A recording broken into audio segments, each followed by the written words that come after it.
취소해서 마지막 취소권 소멸이 나왔습니다. 일단 이 취소권 소멸은 취소를 하기 전에 소멸시키는 거예요. 아까 취소할 수 있는 행위는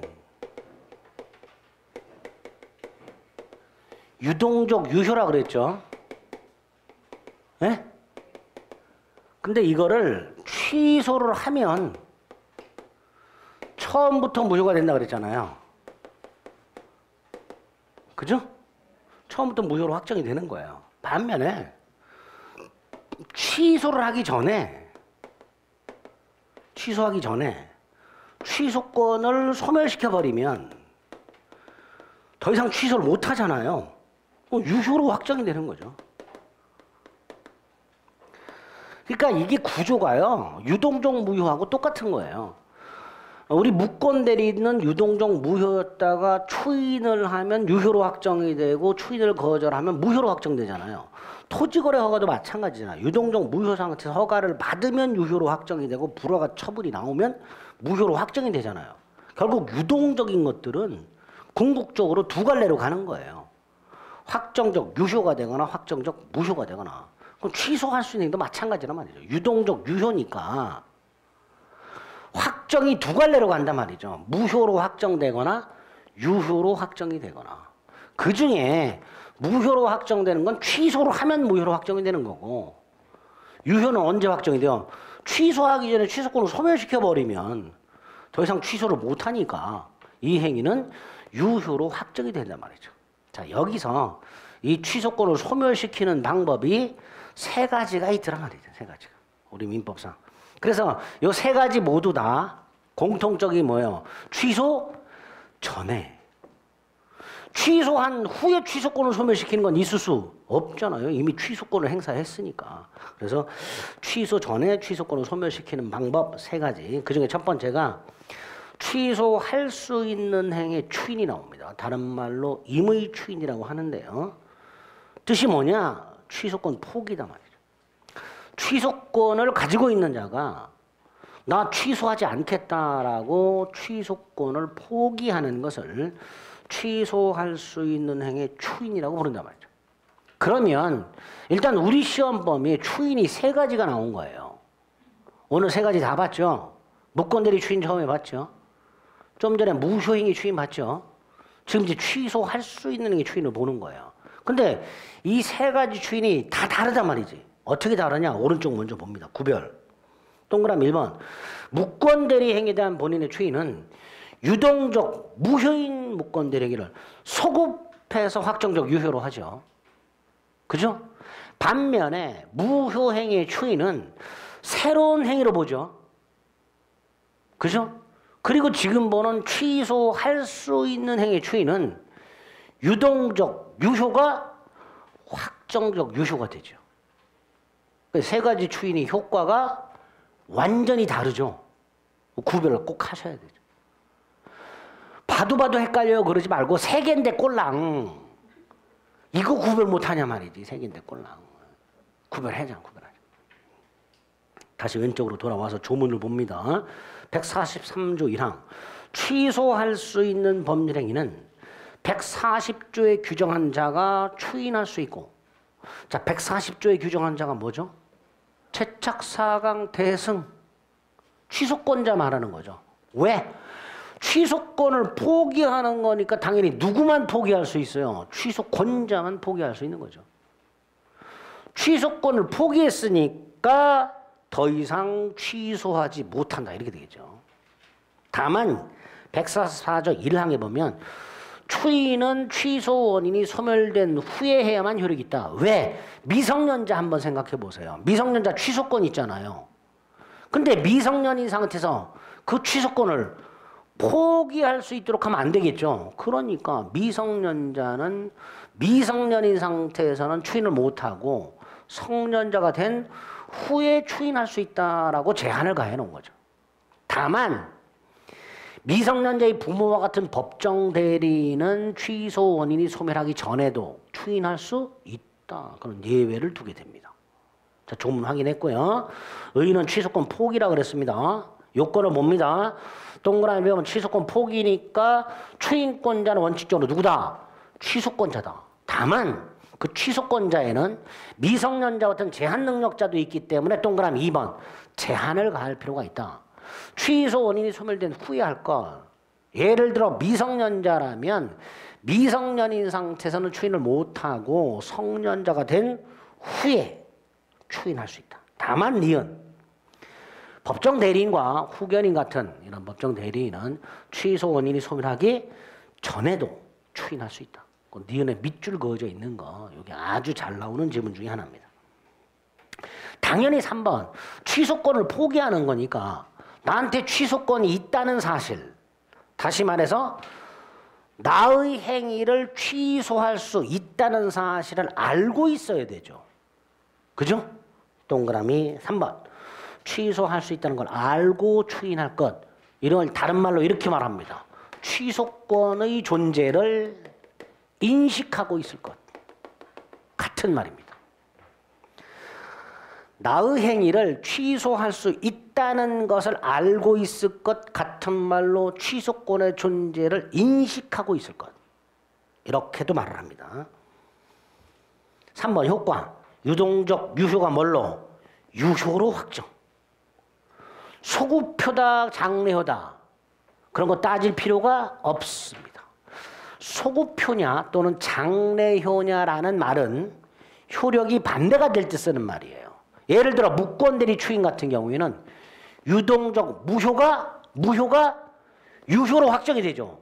그러니까 소급이냐 장래효가 문제가 되고 소급한다 이렇게 말하는 거예요. 또 무효행위 추인은 새로운 행위로 본다. 유효한 새로운 행위로 본다. 장래효다 이렇게 해석을 하는 거죠. 그런데 요 놈은 유동적이지만 유효가 유효로 확정이 되니까 효력이 바뀌는 건 아니죠. 그러니까 소구표다 장래효다라는 말을 할 필요가 없게 됩니다. 그걸 뭐라고 얘기해요? 소구표는 문제되지 않는다 이렇게 말을 해요. 따라서 취소할 수 있는 행위를 추인하게 되면 그 행위는 처음부터 유효로 확정된다. 처음부터라는 말이 들어가면 틀린 지문이 됩니다. 소국이란 말을 쓰면 안 돼요. 아시겠죠? 네, 거기 동그라미 1번이고요. 2번 취소권을 포기했으니까 취소권을 포기한 다음에는 취소할 수 없다. 이렇게 되겠죠. 오른쪽 구별은 말씀을 드렸습니다. 이런 걸 임의추인이라고 합니다.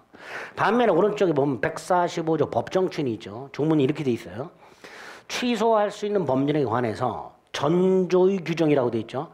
145조에서 바라본 전조가 몇 조예요? 144조죠. 그 144조에 의하여 추인할 수 있는 후라고 돼 있죠. 자, 추인할 수 있는 후가 뭘까요? 취소 원인이 소멸한 후 이렇게 돼 있죠. 왜? 144조 1항에서 뭐라고 돼 있어요? 취소 원인이 소멸한 후 추인할 수 있다고 돼 있으니까 145조에서 말하는 추인할 수 있는 후란 다른 말로 취소 원인이 소멸한 후 이렇게 되겠죠. 이렇게 취소 원인이 소멸하는 예를 들어서 미성년자가 계약을 했다. 성년자가 된 후에 아무런 이의를 보류하지 않은 채 6가지 중에 하나의 사유가 있으면 추인하는 것을 뭐다? 본다. 이게 뭐다? 법정 추인이다. 그때 그 법정 추인 사유가 6가지죠. 전부나 일부의 이행, 이행의 청구, 경계 계약, 담보 제공, 권리의 양도, 강제 집행. 전, 이경, 담, 양, 강. 6가지. 취소 원인이 소멸한 후 예를 들어서 미성년자가 계약을 한 상태에서 성년자가 된 후에 이행을 했어. 땅을 넘겨줬어. 법정 추인이란 말이죠. 미성년자가 이행을 청구했어. 대금을 청구했어. 법정 추인이란 말이죠. 경계계약을 했다. 경계계약은 기존 채권 채무를 바꾸는 거예요. 1억 매매였는데 나중에 2억 매매로 바꿨어. 이런 게 경계계약이에요. 근데 경계계약은 기존 계약을 인정한다는 전제에서 변경하는 거예요. 그러니까 추인이 되겠죠. 담보를 제공하거나 권리를 양도하거나 취소권자가 대금 청구권을 양도하거나 또는 대금을 받아내기 위해서 채무자 상대방 재산을 강제 집행을 하거나 이런 것들이 뭐가 된다? 법정 추인이다. 다시 말해서 취소 원인이 소멸한 후에 취소권자의 행동을 봤더니 취소할 생각이 없는 것처럼 보이더란 말이죠. 그럴 때 당사자가 취소권을 포기했는지 여부와 상관없이 취소권을 포기한 것으로 간주하는 제도를 법정 추인이라고 하게 됩니다. 의의 동그라미 1번. 취소할 수 있는 법령에 대해서 취소 원인이 소멸한 후에 법에서 정해진 일정한 사유가 있을 때 취소권을 포기했는지 여부를 묻지 않고 취소권을 포기한 것으로 간주하는 것을 말한다. 미성년자가 부모 동의 없이 부동산을 매각한 후에 성년자가 된 후 대금을 지급받고 이행을 받고 등기를 넘겨줬다. 그러면 이 행동을 보고 아, 이놈은 취소할 생각이 없구나라고 간주를 하게 됩니다. 이런 걸 법정 추인이라고 하죠. 자, 그 법정 추인 요건은 당연히 동그라미 1번 취소원이 소멸된 후에 동그라미 2번 법정 추인 사유가 존재해야 되는데요. 기억의 이행은요. 취소권자가 이행을 하는 경우 상대방한테 이행을 받는 경우 다 법정 추인이 되겠죠. 그죠? 취소권자 갑이 등기를 넘겨주는 경우 이행을 했어. 대금을 수령하는 경우 이행을 받았어. 다 법정 추인이 되겠죠. 그러나 두 번째 다음 페이지 이행의 청구는요. 취소권자가 이행을 청구하는 것만 법정 추인이 됩니다. 취소권자가 상대방으로부터 이행 청구를 받았을 때는요. 취소할 생각이 있으면 거절하면 그만이에요. 그러니까 이행의 청구는 취소권자가 이행을 청구하는 경우만 법정 추인이 됩니다. 경계계약이라든가 담보제공도 법정 추인이 되는데 미음 취소할 수 있는 행위로 취득한 권리를 양도하는 것도 취소권자가 양도하는 경우만 법정 추인이 됩니다. 상대방의 권리를 양도하는 것은 법정 추인이 아닙니다. 결국 2호의 이행 청구와 5호의 양도 요 두 놈은 취소권자가 하는 경우만 법정 추인이다. 취소권자가 하는 경우만 법정 추인이다. 그게 조심해요. 그래서 시험 문제 맨날 법정 추인인 것은 아닌 것은 이렇게 물어보게 되면 답으로 나오는 게 두 개예요. 이행 청구하고 양도.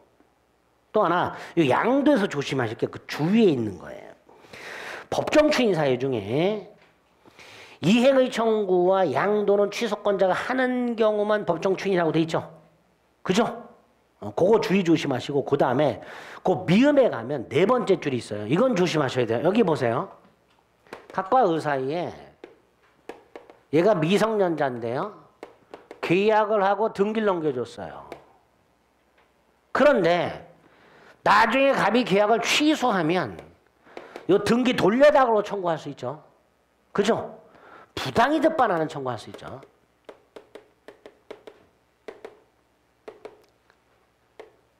이거를 갑이 양도했어요. 이거는 법정 추인이 아니지요. 왜? 요거는요. 취소를 함으로써 발생하는 권리예요. 그런데 5호에는 뭐라고 돼 있어요? 취소할 수 있는 그 행위로 취득한 권리의 양도라고 돼 있어요. 근데 이거는 요 계약을 통해서 발생한 권리가 아니라 계약을 취소함으로써 발생하는 권리죠. 이걸 양도한 것은 법정 추인이 아니겠죠, 당연히. 그죠? 취소할 수 있는 행위로 취득한 권리의 양도가 법정 추인이고 취소함으로써 발생하는 권리를 양도한 것은 법정 추인이 아니다. 이렇게 될 겁니다. 그런 것들을 조금 조심해 주시면 되겠고요. 동그라미 4번. 아까 임의 추인은 취소권을 포기하는 거니까 취소권이 있다는 걸 알고 있어야 되죠. 근데 법정 추인은 추인한 것으로 간주할 뿐이죠. 그러니까 이거 몰라도 되죠. 자신의 행위를 취소할 수 있다는 것, 자신에게 취소권이 있다는 것 굳이 알고 있을 필요가 없다.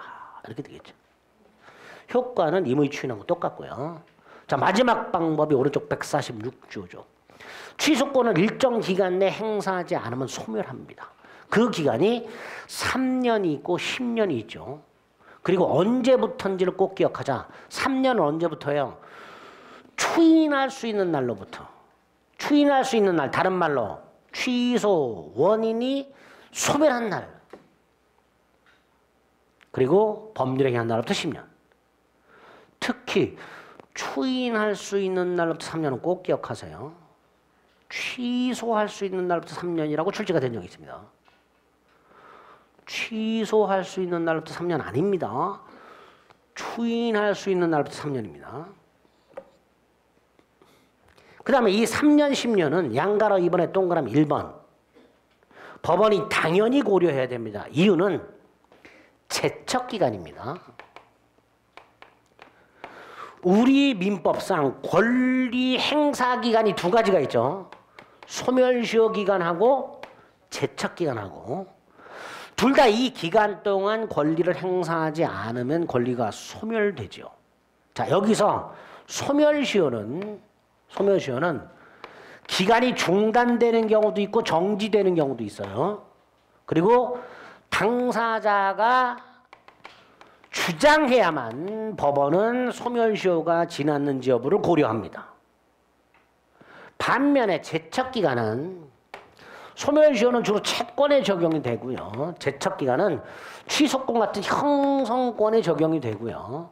이 제척기간은 뭐가 없어요? 중단 없고 정지가 없어요. 그리고 이 기간이 지났는지를 법원이 직권조사합니다. 이런 차이가 있어요. 소멸시효 및 제척기간 자체가 우리 시험 범위가 아니기 때문에 딱 이렇게만 기억을 해두세요. 권리자가 권리를 일정 기간 행사하지 않으면 권리를 소멸하는 제도가 두 가지가 있는데 그중에 소멸시효는 채권에 적용이 되면서 중단 정지라는 게 있고 당사자가 주장해야만 그 기간 도과 여부를 법원이 고려하는 반면에 제척기간은 취소권 같은 형성권에 적용이 되면서 중단 정지라는 게 없어요. 그러니까 이 기간이 경과하면 그냥 소멸합니다. 그리고 법원이 직권으로 조사합니다. 그 박스 안에 있죠, 그죠? 자, 이게 어디서 또 한 번 나오냐 하면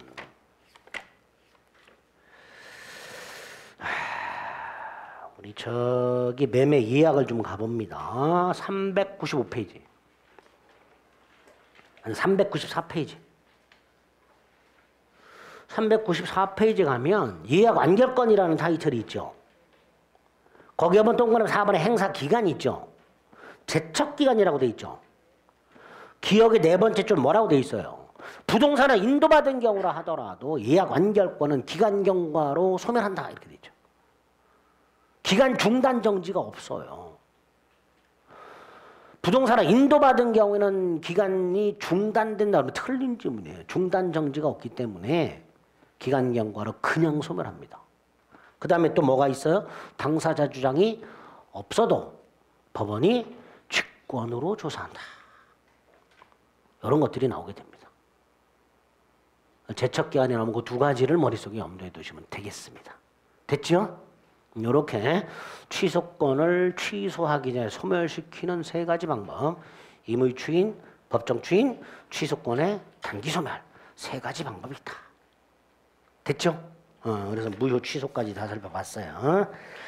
자, 이제 드디어 민법 총칙 마지막 부관이 나왔습니다.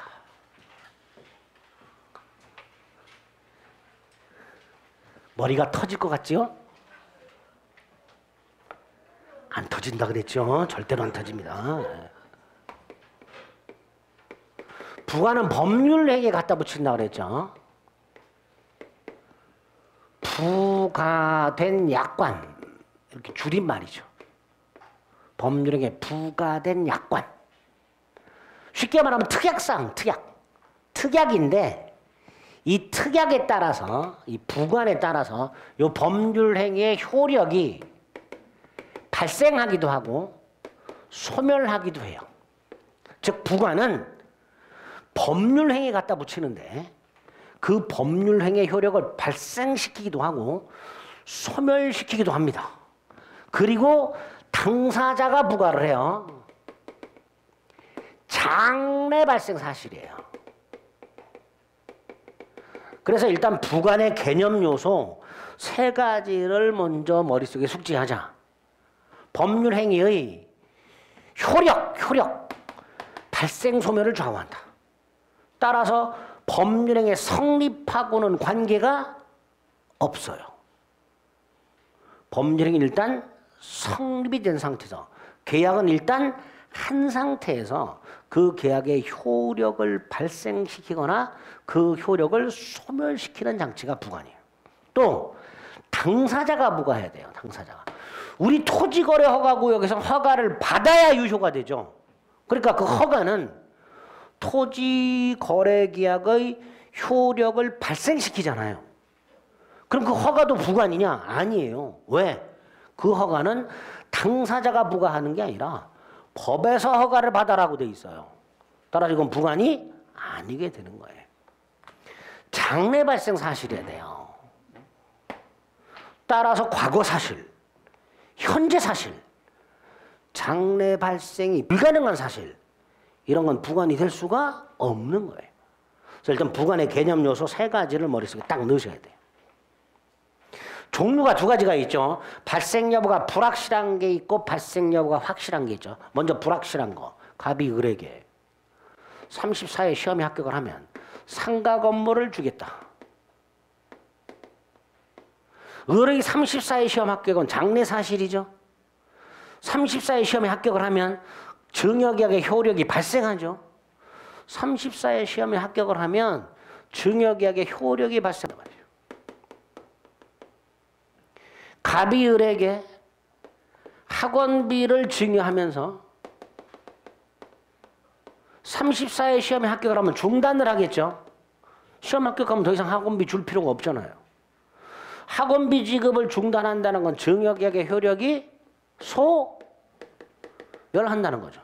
결과적으로 을의 34회 시험 합격은 첫째, 증여계약의 효력을 발생시키거나 소멸시키며 갑이 부과를 했고 장래 발생 사실이죠. 따라서 전형적인 부관이 되면서 합격 여부는 불확실하죠. 이거를 뭐라 하자? 조건이라 하자. 이렇게 약속을 한 거예요.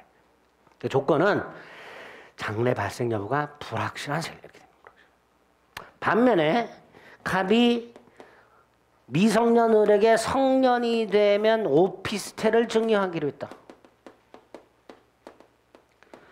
을이 성년이 되면 증여계약의 효력이 발생하니까 을의 성년이 되는 것도 을이 성년이 되는 것도 부관이 될 것이고 갑이 성년이 된 을에게 오피스텔을 증여하면서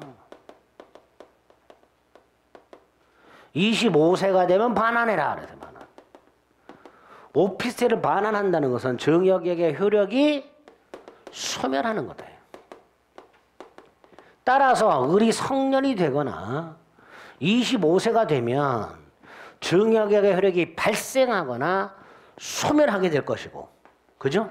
갑이 부과했고 장래 사실이고, 따라서 이것도 부관이 되는데 확실하죠. 물론 기한이라 하자 이렇게 되죠. 그래서 부관은 2종류. 발생 여부가 불확실한 조건과 발생 여부가 확실한 기한으로 나뉘게 되고, 여기서 조건 기한 공이 효력을 발생시키는 경우와 소멸시키는 경우가 있죠. 이걸 나누자. 조건, 효력이 생기면 정조건이라 하자. 효력을 소멸시키면 해제 조건이라 하자. 기한, 효력이 발생하면 시기라 하고 효력이 소멸하면 종기라 하자. 이렇게 약속을 한 거죠. 이거는 일단 머릿속에 명확하게 숙지를 하셔야 돼요.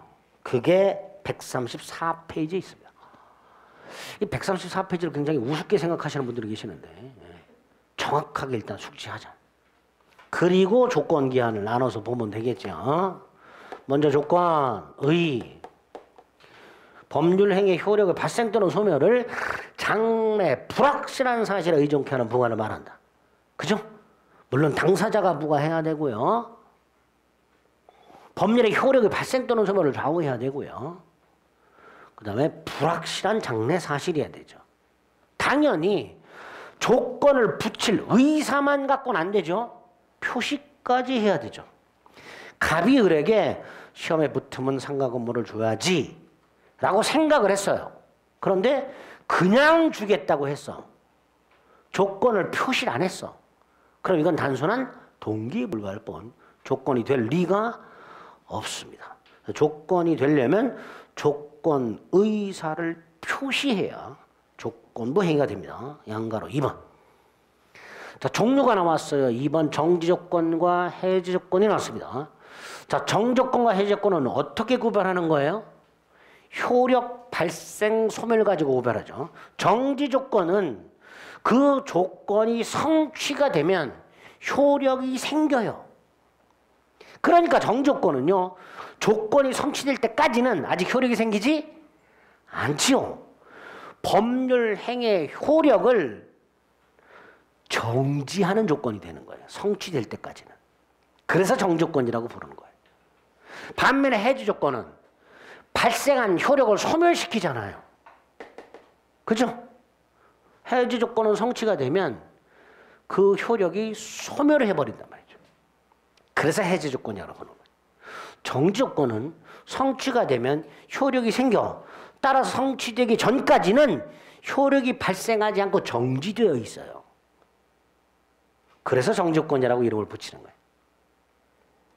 그리고 정조건에 해당되는 예가 있습니다. 관련 판례 1번.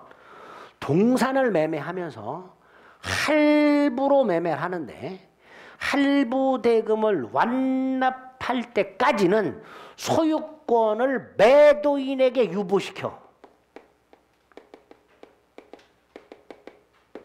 소유권을. 그리고 대금을 완납하면 소유권이 매수인에게 이전되는 효력이 생겨. 이걸 동산 소유권 유보부 매매 이렇게 불러요. 그러면 대금을 완납하면 소유권이 이전되는 효력이 생기니까 대금 완납이 무슨 조건이 되는 거예요? 정지 조건이 되겠죠.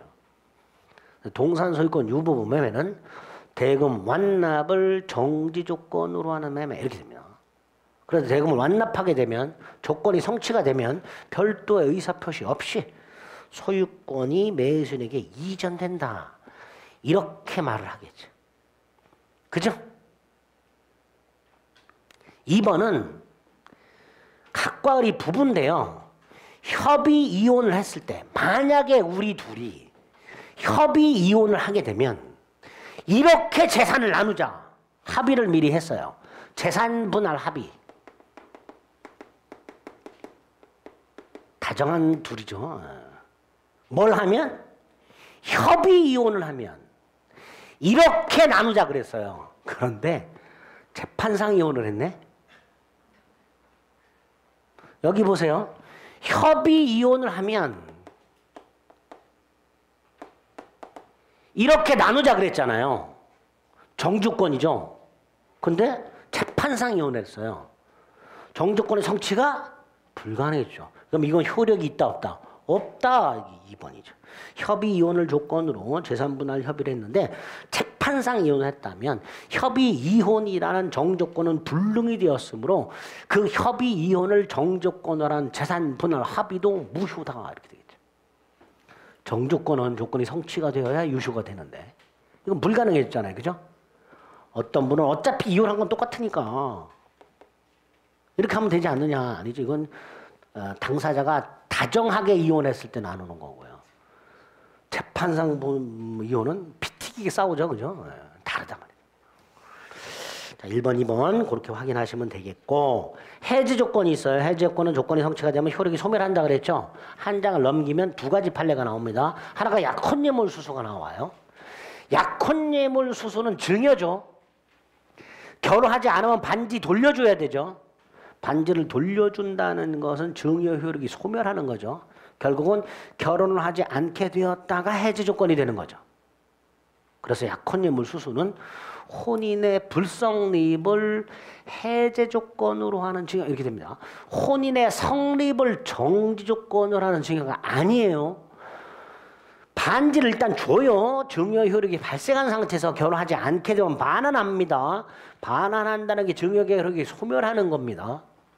언제 소멸해요? 결혼하지 않게 되었을 때. 혼인의 불성립을 해제 조건으로 하는 증여 이렇게 됩니다. 또 하나가 토지 매매를 하면서 건축허가가 불허가가 되면 계약은 무효다라고 약정을 했어요. 그러면 건축허가 불허가가 되면 계약은 무효가 되니까 불허가가 무슨 조건이 되는 거예요? 해지 조건. 그죠? 해지 조건이 될 겁니다. 이렇게 해지 조건 두 가지 예를 기억합니다. 다만 이제 3번 구별 개념이라고 조건으로 부르기는 하지만 조건이 아닌 놈들이 나와요. 조문 암기하셔야 되죠. 151조 1항, 2항, 3항. 1항은 불법 조건이죠. 조건이 선량한 풍속, 기타 사회 질서에 위반한 경우. 자, 이건 조문만 기억합니다. 조건만 무효로 할 수 없다. 법률행위 자체가 무효다. 그래서 판례가 하나 있죠. 부첩관계의 종료를 해제 조건으로 하는 징역. 처백의 아파트를 사주면서 헤어지면 반환한다는 약정. 헤어지는 게 뭐야? 부첩관계의 종료. 반환은 뭐야? 증여계약의 효력이 소멸. 그러니까 부첩관계의 종료가 뭐가 되는 거야? 해제 조건이 되죠.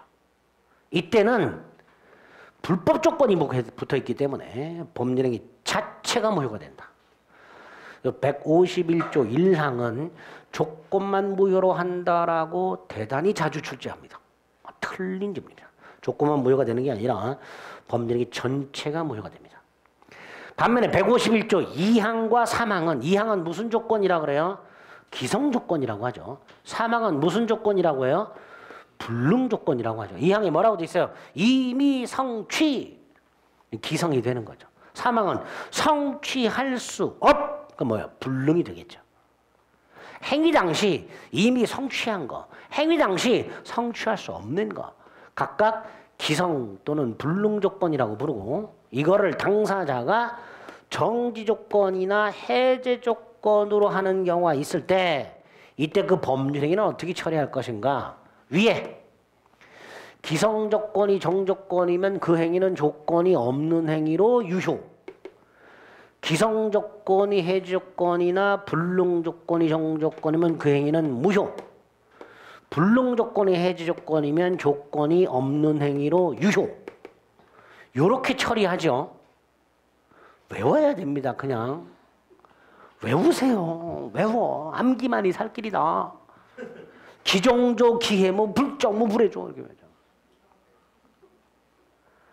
나는 그렇게 외우기 싫다 그러면 기성 플러스 불능 마이너스, 예?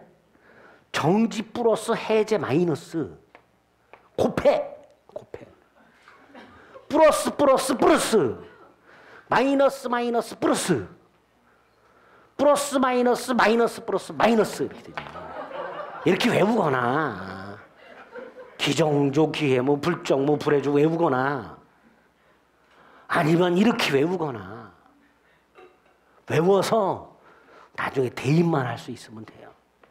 예? 대입해야지. 대입 안 하면 또 헷갈려요. 지문이 헷갈린다니까. 이렇게. 네, 그렇습니다. 어쨌든 151조 조문을 좀 달달달달 암기를 좀 해주셔야 됩니다. 이해하려고 하지 마세요. 안 돼, 이해하려고. 자, 그 다음에 오른쪽 4번. 조건에 친하지 않은 행위라고 됩니다. 조건이란 건요, 법률 행위에 갖다 붙이잖아요. 그것도 재산상 법률에 갖다 붙여요. 재산상 법률. 그러니까 혼인 같은 가족법상에 조건 붙이면 돼요, 안 돼요? 안 되죠. 그죠? 조건을 붙일 수 없는 행위를 조건에 친하지 않은 행위 이렇게 부릅니다. 혼인 같은 가족법상 행위 조건 붙이면 안 돼요. 그죠? 단독행위 조건 붙이면 안 돼요. 어음이나 수표를 발행하거나 배서하는 거 어음 수표행위 이런 조건 못 붙입니다. 자, 조건을 붙일 수 없는 행위 다른 말로 조건에 친하지 않은 행위 암기합니다. 가다노수 뭐라고요? 가다노수 가족법상 행위 단독행위 어음수표행위 어음수표행위는요 어음법 수표법에 아예 그 못을 박아놨어요. 우리 시험법이 바깥이야. 그냥 외우는 거예요. 자, 근데 예외가 있더라. 단독행위 조건을 붙일 수 있는 예외가 있더라. 하나만 기억하자. 채무면제. 채무면제가 뭐예요? 돈 갚지 마. 갑일에게 1,000만 원을 꿔준 게 있어. 34회 시험에 붙으면 갚지 마. 이게 뭐예요? 채무면제. 을에게 이익만 주죠. 그렇잖아요. 갑일한테 시험에 붙으면 갚지 마. 을에게 이익만을 줘. 이렇게 상대방에게 이익만을 주는 행위. 여기는 조건 붙일 수 있다. 채무문제가 대표적이고요. 또 하나 상대방이 동의한 경우 이때도 조건 붙일 수 있다. 합쳐서 나온 적 있어요. 상대방이 동의한 경우 채무면제 조건을 붙일 수 있다. 옳은 지문이죠.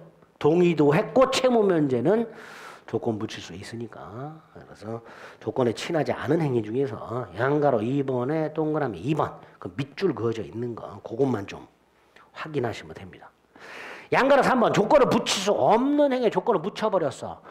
자, 아까 151조 1한 거 똑같이 조건만 무효가 되는 게 아니라 범죄행위 자체가 무효가 됩니다. 조건 붙일 수 없는 행위에 조건을 붙여버렸으니까 범죄행위 자체가 무효가 됩니다. 됐죠? 자, 5번째 조건부 행위 회로. 보세요. 조건이 붙어있는 행위는요. 조건이 성취되기 전과 후가 정반대죠. 정조건이 붙어있으면 무효였다가 성취되면 유효. 해제 조건이 붙어있으면 유효였다가 성취가 되면 무효. 이렇게 되죠. 그러니까 조건이 붙어있는 행위는 조건이 성취되기 전과 후로 나눠서 그 효력을 생각해 볼 필요가 있다 말이죠. 조건 성취 전과 조건 성취 후로 나눠서.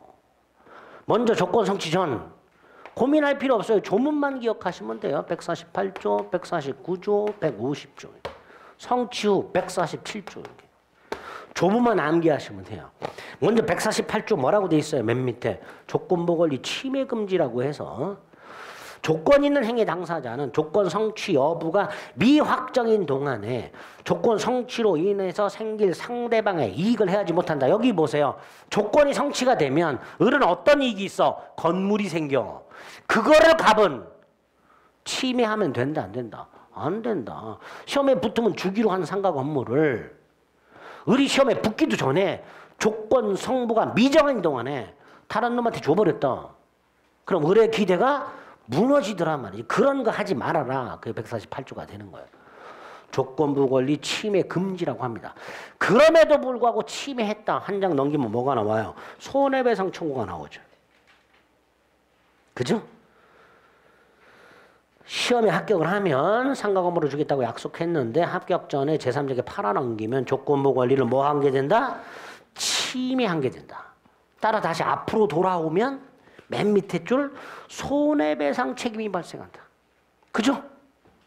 조건부 권리를 침해하지 못하도록 해놨는데 그럼에도 불구하고 조건부 권리를 침해해버리면 뭐가 생긴다?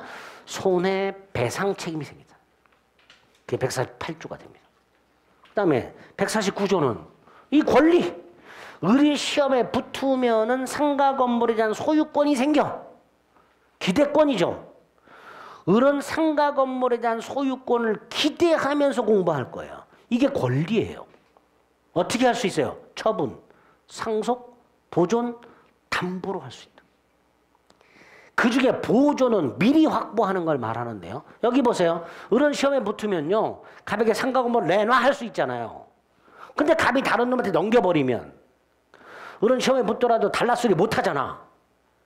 따라서 을은 시험 붙기 전에 이 권리를 미리 확보해 둘 필요가 있죠. 뭘 확보해요? 가등기를 통해서. 뭘 통해서? 가등기. 잘 보세요. 부동산이죠. 정조건이죠. 그럼 결국 을은 부동산에 관한 정지조건부 권리를 갖고 있어요. 그건 뭐 할 수 있다? 가등기 할 수 있다. 부동산에 관한 정조건부 권리 뭐 할 수 있다? 가등기 할 수 있다. 부정가 이렇게. 부동산에 관한 정조건부 권리는 가등기 할 수 있다. 그럼 똑같이 여기 보세요. 여기 봐요. 성년이 되면 OPT를 주기로 했어. 부동산이죠. 시기죠. 을은 미리 뭐 할 수 있다? 가등기. 부동산에 관한 시기부 권리도 뭐 할 수 있다? 가등기 할 수 있다. 부시가 이렇게 되겠죠. 부정가 부시가. 예? 부정가가 뭐예요? 그러지 마시고 암기하자. 부정가 부시가. 부동산에 관한 정조건부 권리, 부동산에 관한 무슨 권리? 시기부 권리는 뭐 할 수 있다? 가등기 할 수 있다. 우리 173페이지로 봅니다.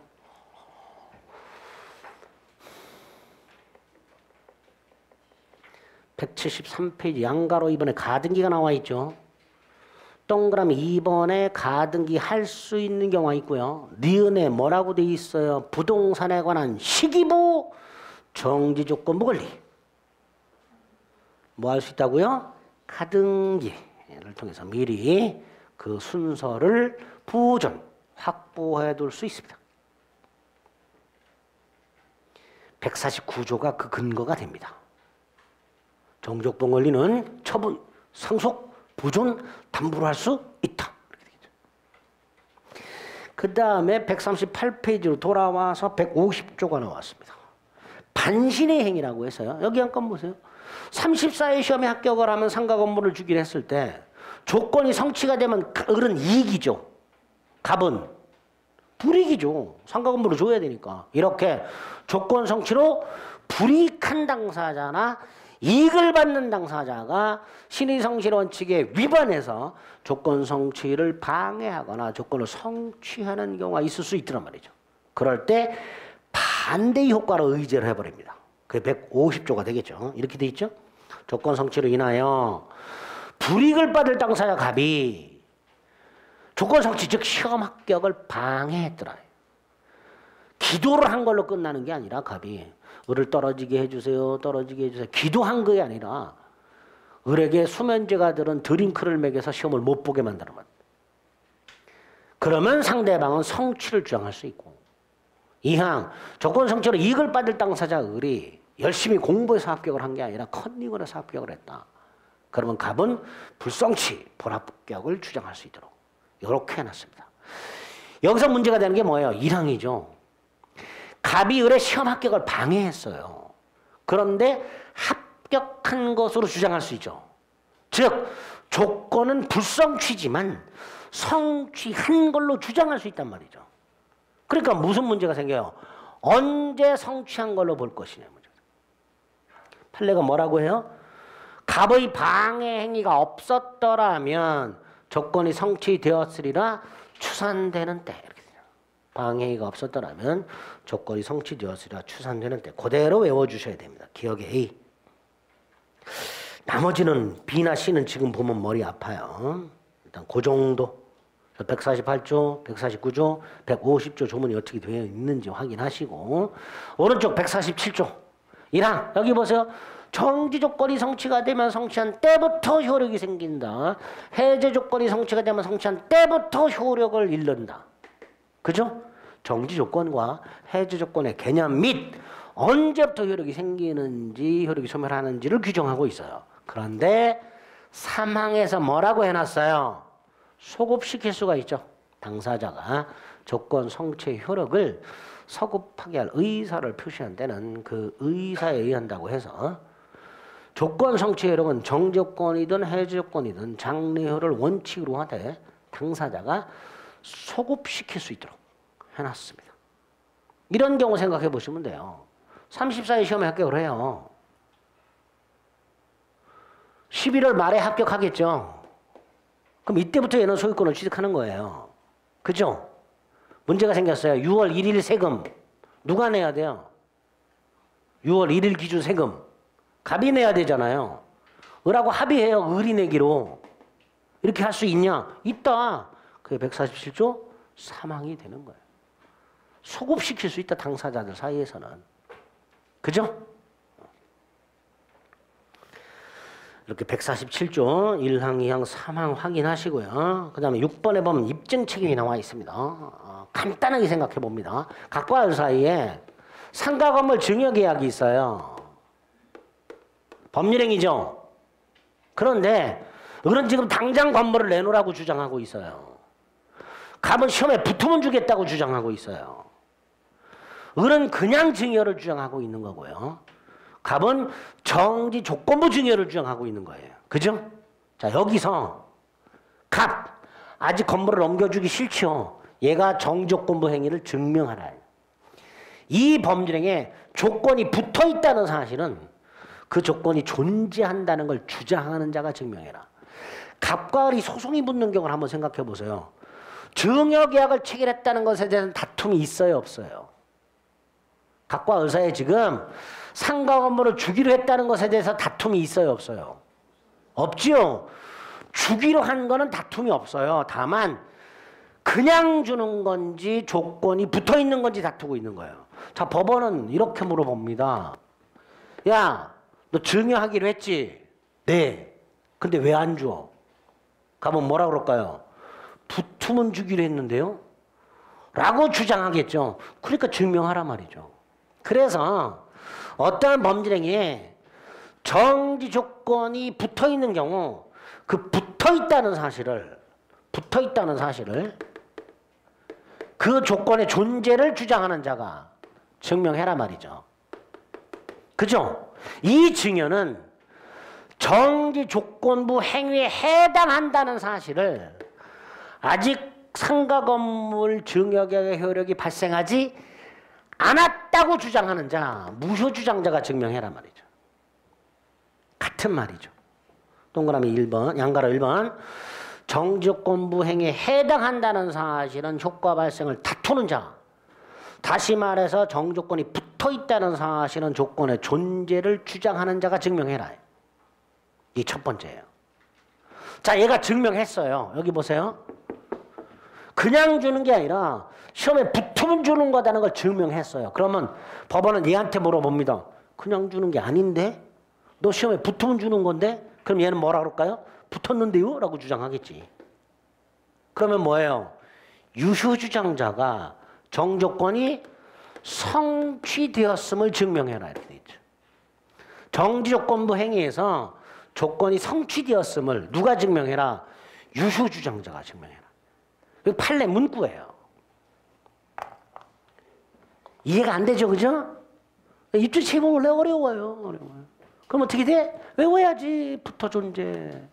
해당모 성취됐슈. 이렇게. 앞머리 따서. 여러분 앞머리 따는 거 좋아하잖아요. 안 좋아하나? 네? 외워. 붙어 존재 해당모 성취됐슈. 이렇게 합니다.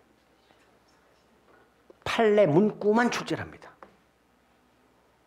그거 가지고 구별해낼 수 있습니다.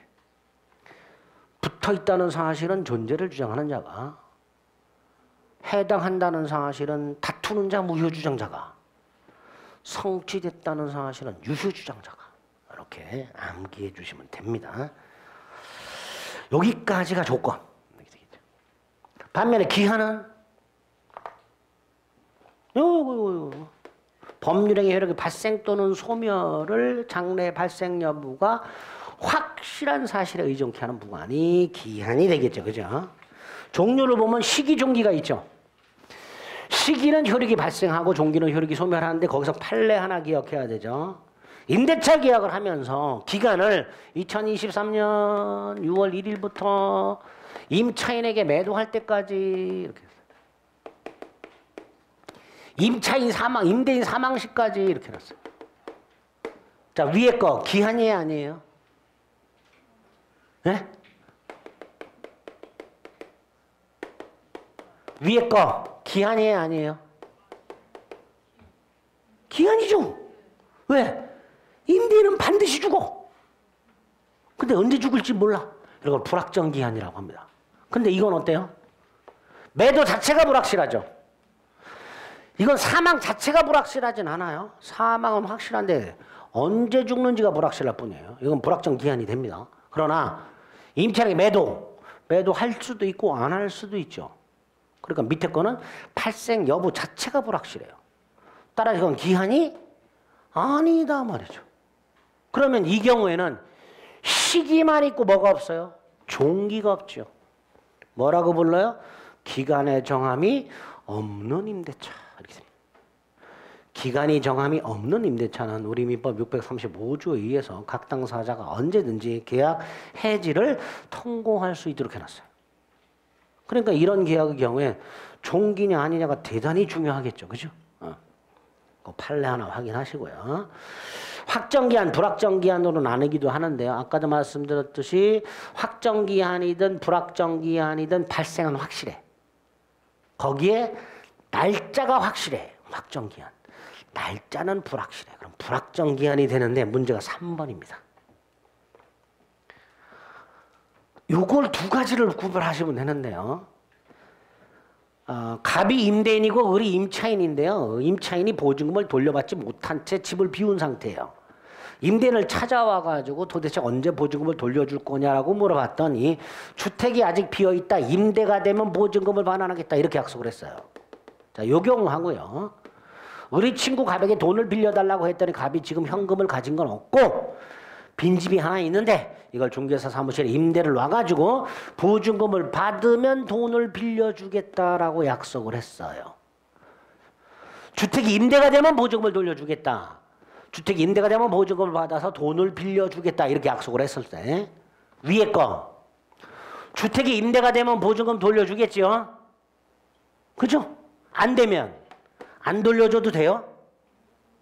보증금은 꼭 돌려줘야 되죠. 반면에 밑에는 어때요? 임대가 되면 돈 빌려주면 되죠. 안 되면 안 빌려줘도 되죠. 그죠? 그러면 장래 발생이 불확실하잖아요. 이게 임대가 된다는 건 불확실하잖아. 임대가 될 수도 있고 매각이 될 수도 있고 증여를 할 수도 있고 철거를 할 수도 있고 임대가 된다는 것 자체는 불확실하지만 그게 하나는 기한이 되기도 하고 하나는 조건이 되기도 하더란 말이죠. 그걸 어떻게 구별하느냐? 이렇게. 그 사실이 발생하면 이행하고 발생하지 않으면 이행하지 아니하여도 좋다. 그럼 조건.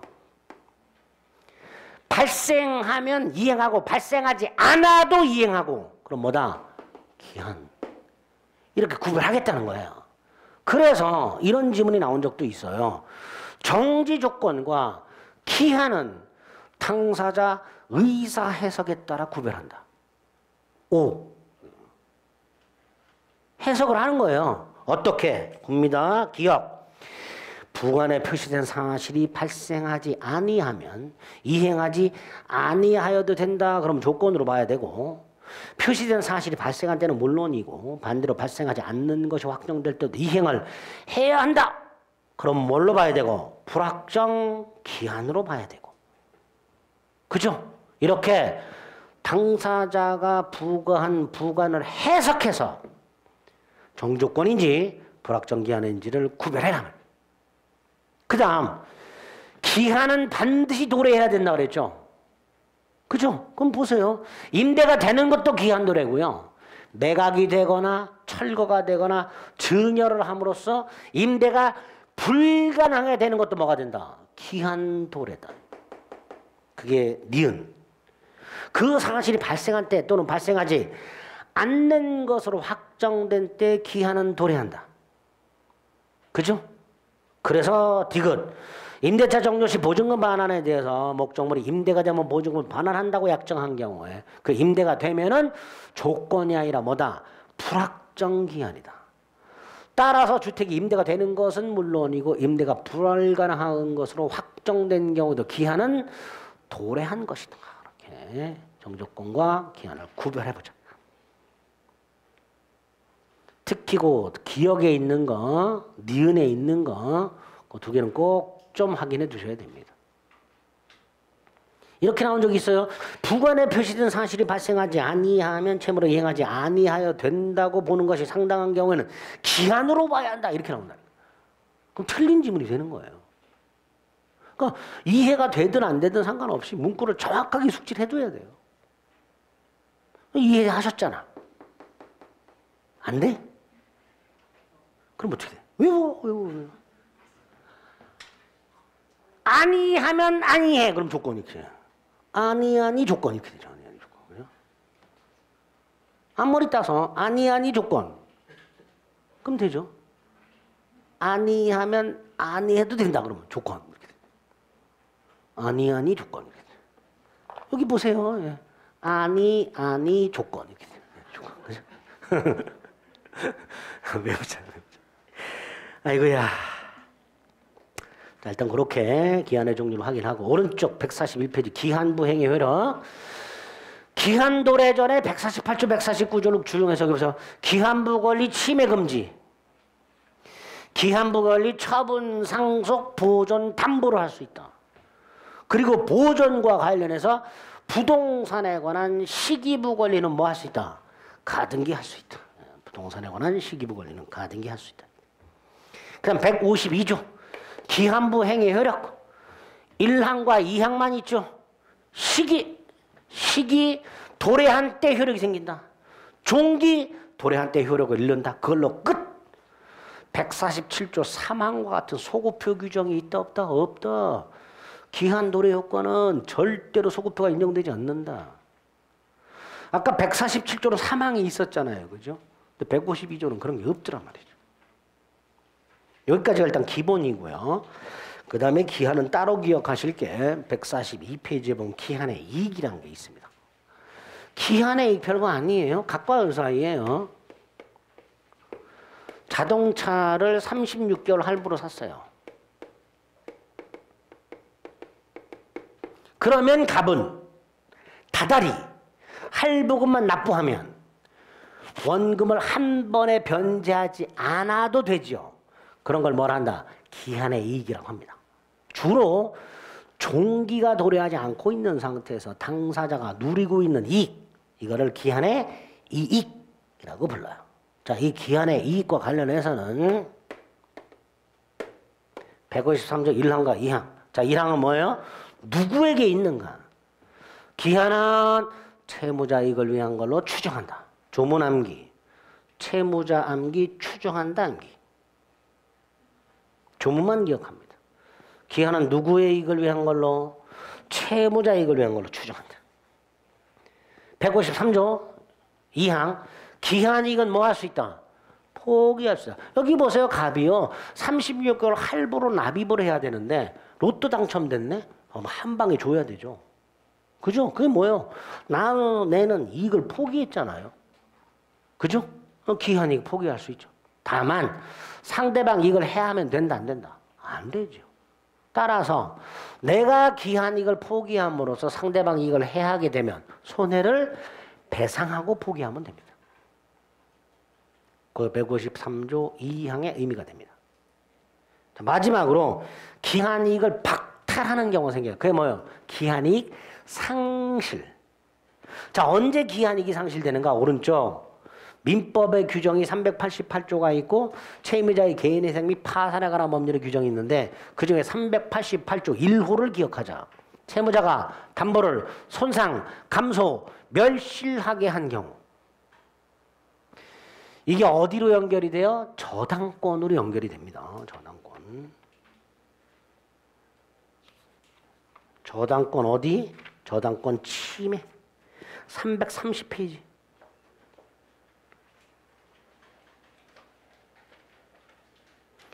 330페이지 보면 맨 밑에 양가로 5번이 있습니다. 거기 타이틀 자체가 뭐라고 돼 있어요? 기한 이익의 상실로 인한 즉시 변제 청구권이라고 돼 있죠. 그죠? 채무자가 기한 이익을 상실하게 되면 채권자는 지금 당장 돈 내놔 라고 할 수 있다 말이죠. 기한 이익 상실과 연결이 됩니다. 두 번째, 당사자가 특약을 하는 경우도 있더라. 할부금을 2회 연체하면 기한 이익 상실된다 이런 식으로. 여러분들 카드 점포 영수증 전표 뒷면에 보면 카드 할부거래 약관이 인쇄가 돼 있고요. 거기 5조를 보면 기한 이익 상실 조항이 있습니다. 그 상실 조항에 뭐라고 돼 있어요? 할부금을 2회 이상 연체하게 되면 기한 이익이 상실됩니다. 이렇게. 이게 뭐예요? 기한 이익 상실 특약. 자, 문제는 특약에서 정해진 사유가 생겨요. 그럼 기한이익이 상실되죠? 기한이익이 상실된다는 건 기한이 도래한 거예요. 갑은요, 36개월 동안 자동차 대금을 나눠서 낼 수 있는 이익을 상실하게 됩니다. 그 말은 원금을 당장 갚아야 된다 이런 뜻이에요. 여기서 우리 대법원이 기한이익 상실 특약은 두 종류가 있다라고 얘기를 해요. 하나는 기한이익 상실 사유가 생기면 채권자가 굳이 원금을 내놔. 너는 기한이익을 상실했어. 라고 주장하지 않아도, 청구하지 않아도 즉시 기한이 도래하는 경우가 있고요.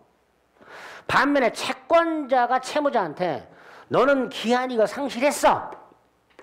원금 내놔. 청구해야만 기한이 도래하는 경우 두 가지가 있다. 기한이익 상실 특약은 두 종류로 크게 나눌 수 있다. 판례 문구가 대별이라고 해놨어요. 대별이 뭐예요? 크게 나눌 수 있다. 바로 기한이 도래하는 경우, 이거를 정지조건부 특약이라고 하자. 채권자의 주장 청구를 기다려 비로소 기한이 도래하는 형성권적 특약. 두 가지 특약이 있단 말이죠. 구별을 하자. 기한이익 상실 특약을. 정조건부 특약과 형성권적 특약. 오른쪽 맨 밑에 판례 보면 이렇게 되어 있죠. 기한이익 상실 특약은 그 내용에 의해서 일정한 사유가 발생하면 채권자의 청구 등을 요하지 않고 당연히 기한이익이 상실되어 이행기가 도래하는 정조건부 특약과 일정한 사유가 발생한 후 채권자의 통지나 청구 등 채권자의 의사표시를 기다려 비로소 이행기가 도래하는 형성권적 특약으로 대별할 수 있다. 여기서 문제를 내요. 뭐라고? 이렇게 기한이익 상실 사유가 발생하면 바로 기한이 도래하는 형성권적 특약. 이렇게 틀린 질문이 되는 거예요. 그러니까 기한이익 상실 특약이 두 종류가 있다는 걸 일단 구별하셔야 돼요. 두 번째, 이건지 구별이 불확실해. 그럼 뭘로 추정? 형성권적 특약으로 추정. 어떤 차이가 있을까요? 위에 걸로 보면요. 여기 보세요. 여기 보세요. 위에 걸로 보면요. 2회 연체하잖아요. 그죠? 원금에 연체이자가 붙기 시작해요. 원금에. 근데 밑에 걸로 보면요. 할부회사가 청구해야만 연체이자가 붙기 시작해요. 두 종류가 있다라는 거예요. 이렇게 기한이익 상실 특약이 두 종류가 있다라는 거 구별하시고, 그리고 그 중에서 형성권적 특약으로 추정을 해준다는 것까지를 기억하시면 됩니다. 기한에서 조금 어려운 판례가 있었어요. 그죠?